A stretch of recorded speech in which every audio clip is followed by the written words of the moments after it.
I'm here today to talk about a topic near and dear to all of our hearts. That is the topic of visual understanding of the world around us. More importantly, visual advertising. How apropos to what we all do. You'll notice here on the table I have a photograph. It's a photograph of one of my heroes, Harry Houdini. It has often been said that a picture is worth 1,000 words. In fact, if we step back from that for a moment, we think about art. What is art? Art gives us a visual reproduction of something going on in the world. It's a picture. It's interesting because we typically think of art as something printed and framed as you see in the room around you, and yet words help to create visual images in our mind's eye, and we produce art in the minds of those around us in the ways that we describe the world around us. We create pictures in people's minds. I actually have notes here today that I may utilize for a moment. When we converse with family, friends, colleagues, much of our conversations are utilizing words to create a picture in the canvas of our listener's mind. A picture's worth 1,000 words.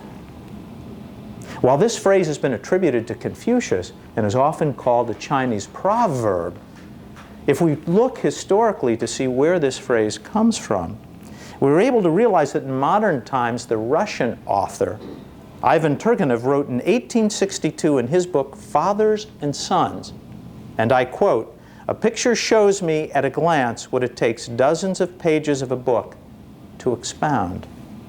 Napoleon Bonaparte is credited with the following saying, "Un bon croquis vaut mieux qu'un long discours." 7 years of French, I might add. I was lucky to be able to say that. A good sketch is better than a long speech. And where does the phrase, "a picture is worth 1,000 words," most probably come from? Interestingly enough, the most recent use is credited to an article written in a trade journal, Printers, Inc. Fred R. Bernard wrote in the December 8, 1921 issue, using ads placed on trolley cars to make a demonstration. One of the placards had the phrase, "One look is worth 1,000 words." We know that because when it comes to advertising, we know that we get the best benefit when we are able to assess and address that component of human nature which recognizes we think in pictures. We feel in pictures. The limbic system, which is that part of the brain that is connected to emotion, gets this sense from vision, from sound, from smell, from taste, from touch. We know that when we see something, it is indelibly imprinted within us. When we hear something, we can remember hearing it over and over again. How often we are drawn by our tastes, and we know that smell is so important, and that's why the perfume industry is a multi-billion-dollar industry the world over. And touch. Textures, fabrics mean so much to us. Pictures are universal. We dream in pictures. The practical application of this is that in advertising, concepts can be rapidly presented with visual stimulation. Now we can improve and enhance these visual concepts if we add in auditory stimulation. Words, music, we can enhance the picture. The medium that satisfies 2 of the 5 senses is television. Print media can provide photographs and printed words, yet print media cannot reach the ear. Radio reaches the ear, yet not the eye. Television reaches both, the eye and the ear, addressing the 2 senses that bring us so much information in our everyday world. Television offers the advantage of reaching the ear even when the consumer is not looking at the screen. Television offers the advantage of reaching the eye even when the consumer has placed the mute button on and is maybe talking on the telephone. He or she is still receiving the information based on the pictures that come into the mind. A picture is worth 1,000 words.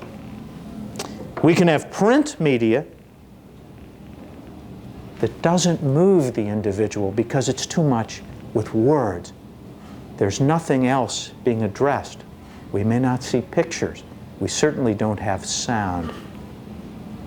And we can have auditory stimulation that overwhelms the individual, and he or she does not get the message because he or she is not able to see what's really happening.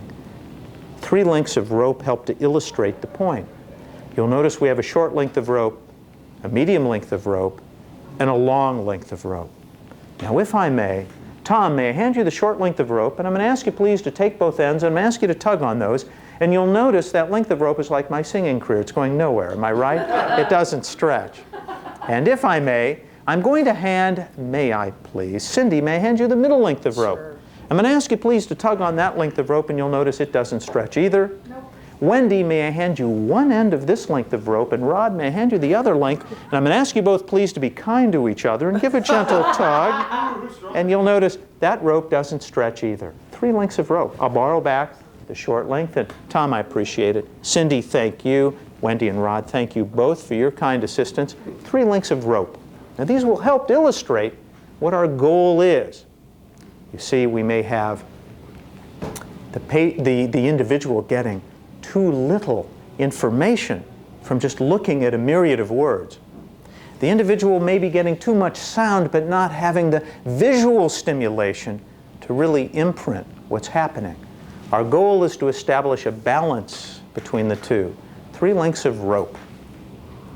If we place the 3 lengths of rope into the hand so that they all begin at the same place, yet still end at 3 different places, and even up the ends, so now they begin at the same place and end at the same place. Now if I were to ask you, are these ropes equal in length? You would say, Dave, of course they're not, because their middles are different. And our goal is to establish a balance for the individuals whom we're trying to reach. We want them to be able to see and to hear the message we're trying to bring them. Our goal, through the magic of media and the wonder of science, is to balance out our approach to the individual so that now, just as these 3 lengths of rope are equal, so too the balance in our individuals' lives, our consumers' lives, are now found in equal measure. So they're able to enjoy sight and sound, and then, thank you, to remember the message. Our key is to be able to give the consumer a message that stays with him or her. Our key is to be able to convey a message comfortably in a way that allows the consumer to feel good about him or herself in absorbing this information. We want individuals, consumers, to remember the message. We want them to remember the concept long after the commercial is over. Radio and print media give consumers thoughts that are present and then melt away. The advantage of television, by addressing 2 senses, by giving visual stimulation as well as auditory stimulation, we now have this staying with the consumer much longer, because a picture is worth 1,000 words. And individuals remember that picture. When they want to re-access information, they access the visual component. When we think about radio and print media, like these bubbles, the individual gets the message, and like these bubbles, the message quickly dissipates and bursts. Our goal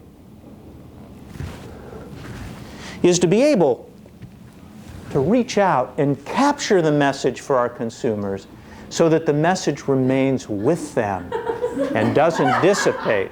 And that is our goal.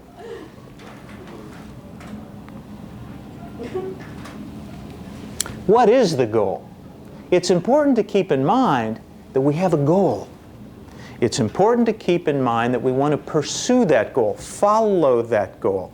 In fact, it's often said, keep your eye on the prize.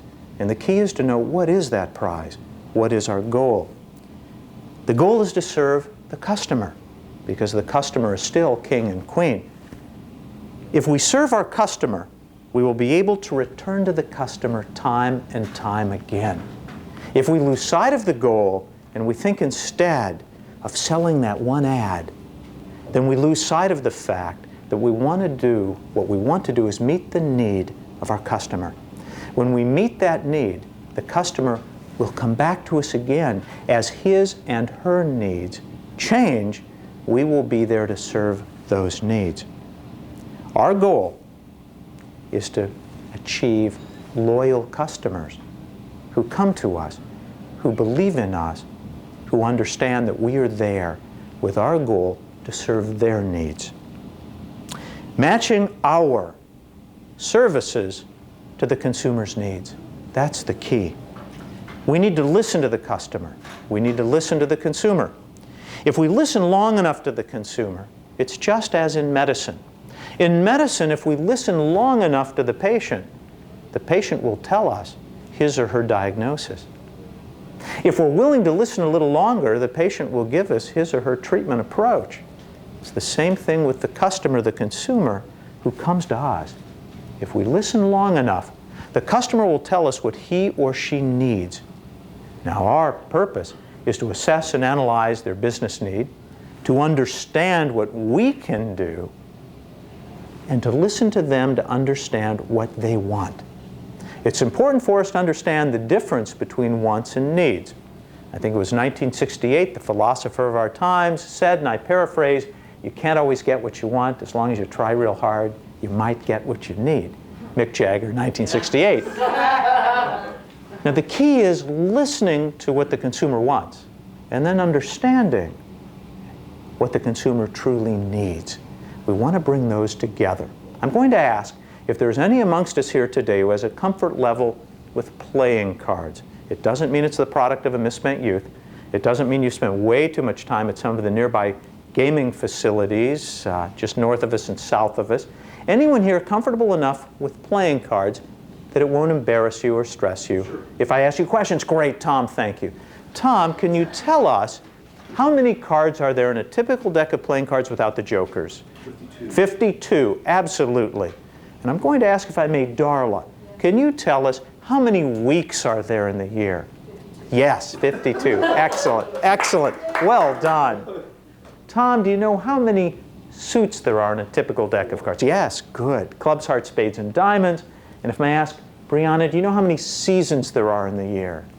Yes, winter, spring, summer, and fall. I promise no stress. Tom, do you know how many cards there are in each suit? 13. Gosh, you are good. Yes, 13 cards.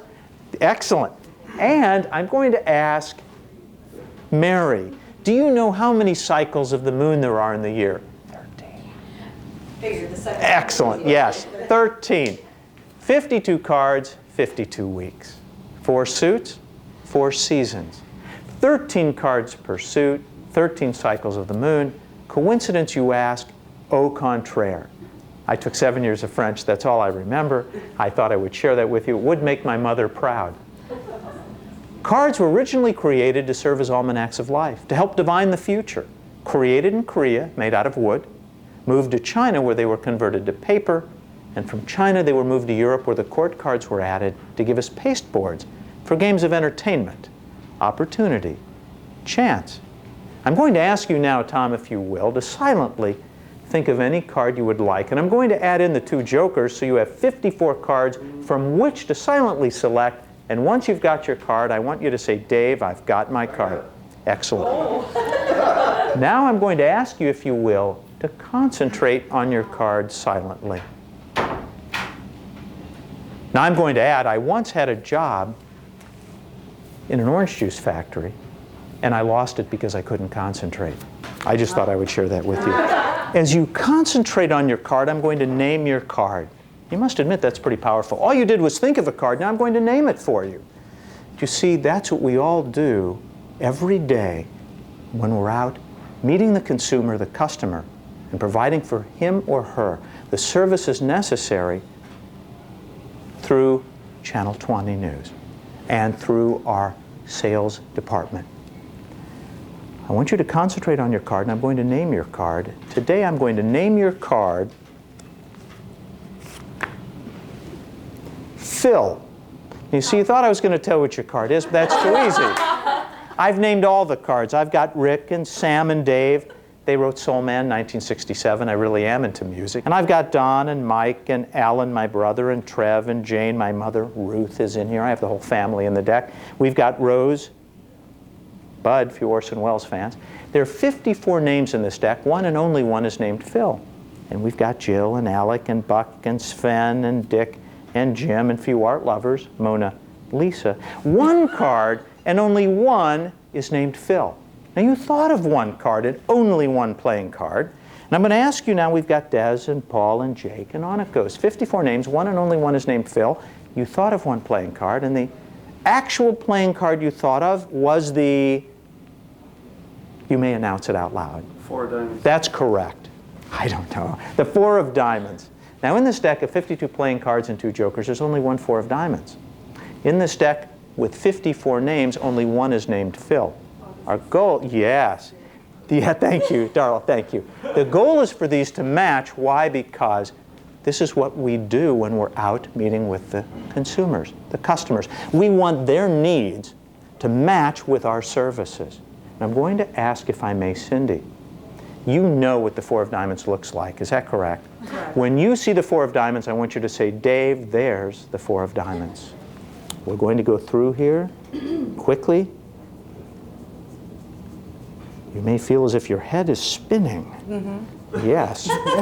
As we're flying through, looking for the 4 of diamonds. Oh, there we go. I'm going to ask you, without exposing its back, to remove the 4 of diamonds.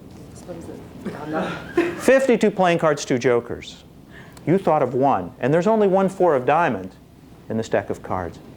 Only one card is named Phil out of the 54 names. Our goal is for those to match, and I'm going to ask now, if you will, Cindy, hold it up so that Darla can see the back, and you'll notice it is, in fact. Thank you. Thank you. Thank you. Very good. This is our goal, to match our customers' needs and wants with the services we can provide. Sight and sound. Sight and sound. Our goal is to match sight and sound. Picture being worth 1,000 words. When we add in the sound to it, a picture is worth everything.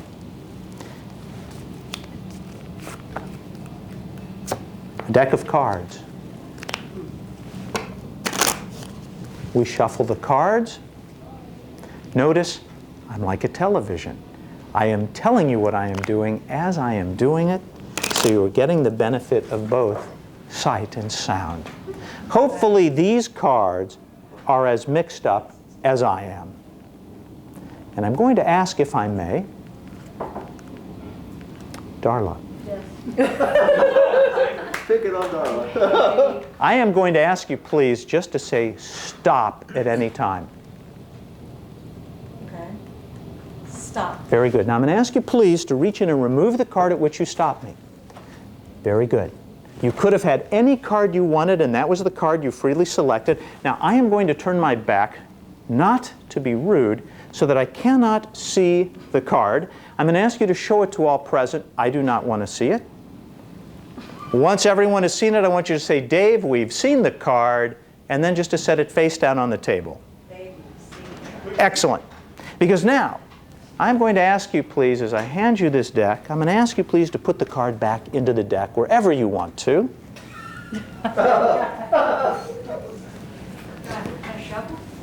You can, because then what we're going to do, this is good, because then what I'm going to do is I'm going to ask you, after you feel they are completely and thoroughly mixed, just to put the jokers on the face and put them back in the box and close the box and then just hand it back to me? Yes. Awesome. Thank you. Perfect. And Darla, you did a great job. Thank you, and I'm going to borrow that back, and thank you. You all will notice that sitting atop the table is a photograph that we talked about earlier. It is a photograph of Harry Houdini, one of my heroes, noted magician, escape artist. Harry Houdini spent the first half of his life performing magic and performing escapes. When his mother passed away, Houdini was devastated. Houdini then spent the rest of his life trying to communicate with his mother on the other side. In fact, because he found so many individuals at that time who offered to provide communication to the other side who were not honest and legitimate, he ultimately spent the last half of his life exposing fraudulent mediums. Houdini and his wife, Bess, had agreed that after either one of them would decease, they would try to communicate with the other. After Harry Houdini himself deceased, a seance was held every October 30th by the International Brotherhood of Magicians in conjunction with the Society of American Magicians to try to communicate with Harry Houdini. It was never achieved. Today, in this room, we are going to suspend disbelief and we are going to communicate with Harry Houdini. We are going to call upon the spirit of Harry Houdini, and in fact, we are going to convert this picture of Harry Houdini into a television screen. And Harry Houdini is going to communicate to us through the television by sight and sound. I'm going to ask you all now, please, to clear your minds as we call upon the voice of Harry Houdini, and I ask you to watch our television screen as we listen carefully. This is the voice of Harry Houdini. The card you selected is the 3 of diamonds. I hate Wow. Thank you. It has often been said, never judge a book by its cover. I actually buy books based on their covers. Death Wish, my hero Charlie Bronson, who starred in all of the Death Wish series. I think there were probably 350 of them, the last one being Death Wish meets Rocky Beneath the Planet of the Apes. I'm teasing, there was a whole long series of those. In psychiatry, Death Wish has meaning because, as a psychiatrist, I ask patients if they're having thoughts of self-harm, if they're having thoughts of wanting to die, wanting to kill themselves, because in psychiatry we know these are serious issues. 15% of patients with major depressive disorder will successfully suicide in their foreshortened lifetime. So I need to ask that. These are serious issues. In advertising, what do we ask? We ask the consumer what issues live or die with their company, and so we need to ask them, what are the most important concerns they have when we're addressing their need? What is their goal? Del Shannon mystery reminds us that so much of what goes on in business is still a mystery. And so we need to ask the questions. When we go to a business or they come to us, we want to be sure that we ask them, what's important? We need to make a list